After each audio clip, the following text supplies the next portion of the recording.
वो किधर घुसता चला जा रहा है? निकल मेरे घर से। तू लेने क्या आया यहाँ पे? अब्बा तू गुस्सा ना कर, मैं चला जाता हूँ।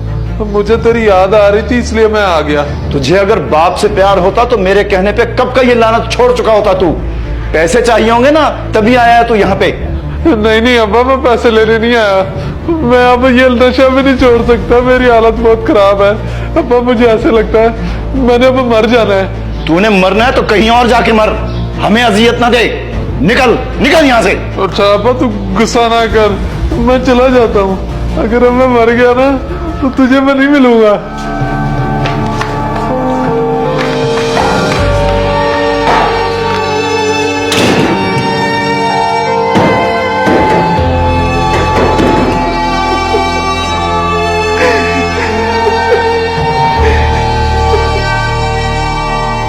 वो देख, आज फिर से नशा के अपने मोहल्ले में आया हुआ है।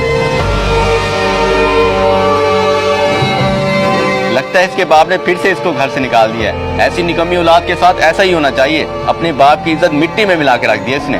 ऐसी जिल्लत भरी जिंदगी से बेहतर इंसान मर ही जाए। और वैसे भी माशरे में ऐसे लोगों की कोई जरूरत नहीं। और अब ये नशा छोड़ना भी चाहे तो नहीं छोड़ सकता। तुम्हारी बात बिल्कुल ठीक है आबिद। इन जैसे लोगों को कब हिदायत मिलती है? दुनिया की नजर में भी गंदे और खुदा की नजर में भी। बस अल्ताफ भाई, ऐसे लोगों के लिए हिदायत की दुआ करने का भी क्या फायदा। खैर तू छोड़, ये टिकटॉक चेक कर।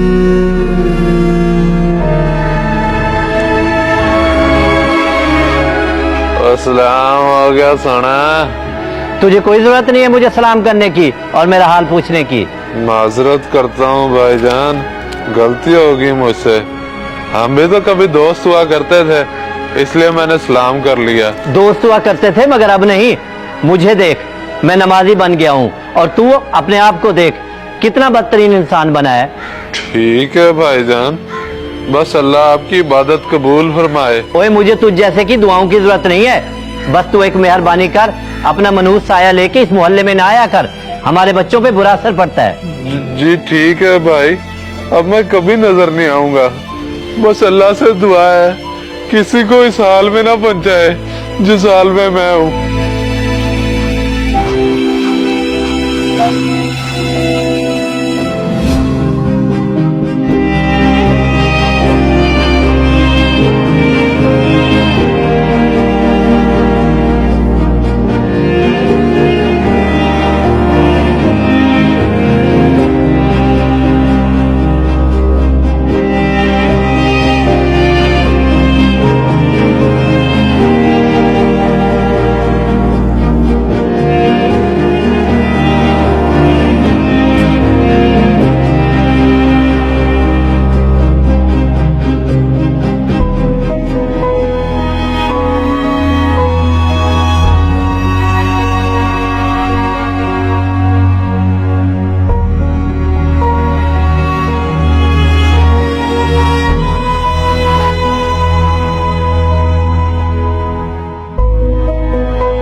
फकीरे, ओ फकीरे, देख मैं तेरे लिए रोटी लेके आया हूँ। चल अब उठ के खा ले, कब से भूखा पड़ा है तू।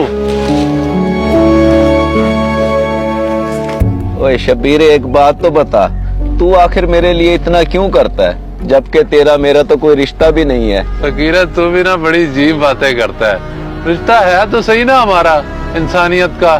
ना तेरा कोई है और ना मुझे कोई अपना मानता है, और दोनों लावारिस मिल गए हैं नसीब से, फिर हो गया हम रिश्तेदार। चलो तू ज्यादा बातें ना कर, खा रोटी। अरे मुझे तो तेरी बातें समझ नहीं आती, पता नहीं क्या क्या बोलता रहता है तू। मैं तो यही कहूँगा कि अपनी दुनिया में लौट जा, छोड़ दे ये सब कुछ। तुझे याद करते होंगे तेरे घर वाले। हाँ बाबा, बहुत याद करते हैं। अब मैंने चले जाना अपने के पास, जो सिर्फ अपना है। मैं उससे माफी मांगूंगा तो वो मुझे माफ भी कर देगा। चल बाबा अब तू रोटी खा, पहले ही देख तेरी क्या हालत हो गई है।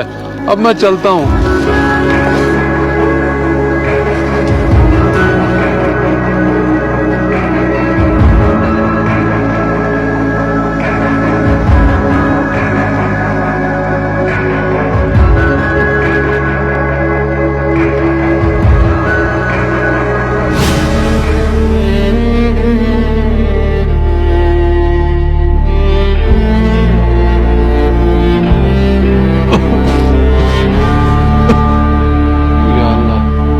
मुझे माफ कर दे, मैंने तेरी बहुत नाफरमानियां की हैं, तेरे बंदों का भी बहुत दिल दुखाया, मुझे माफ कर दी अल्लाह।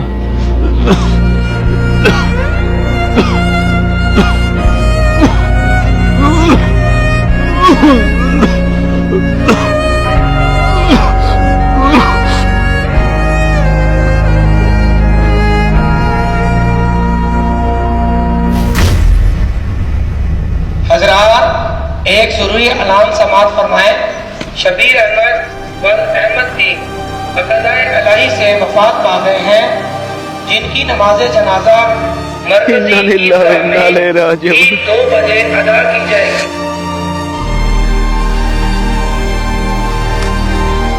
ये क्या अल्ताफ, मैंने सुना शबीर फौत हो गया, वो भी 27 रमजान वाले दिन। यार वैसे बड़ी हैरत की बात है, हम जिसे गुनहगार समझते रहे वो इतना नेक कैसे हो गया? आखिर ऐसे क्या नेक अमल करता रहा जो रमजान में फौत हो गया? मेरी तो कुछ समझ में नहीं आ रहा आखिर माजरा क्या है। मैं सिर्फ इतना जानता हूँ कि रमजान शरीफ में जो फौत होता है वो सीधा जन्नत में जाता है। इसलिए कहते हैं किसी को बुरा ना समझो, क्या पता अल्लाह को किसकी क्या अदा पसंद आ जाए।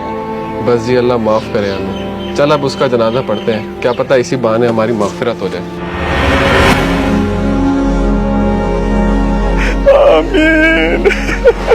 अंकल जी हौसला रखें, बस दुआ करें कि आगे उसके लिए आसानियां हो। आए अंकल, अब आपको छोड़ देते हैं। शबीरे,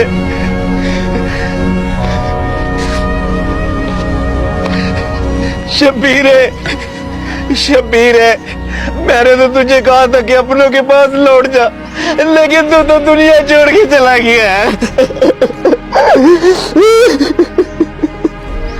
बाबा खैर तो है, ये खबर मेरे बेटे की है, लेकिन तुझे इतना दुख क्यों हो रहा है? ये मेरे लिए बेटे से कम नहीं था, इसे सारी दुनिया गुनहगार समझती थी, लेकिन ये मेरे लिए फरिश्ता था, फरिश्ता। मेरी देखभाल करता था, मुझे खाना पीना ला के देता था। अब मुझे कौन पूछेगा? मैं रोना तो और क्या करूं?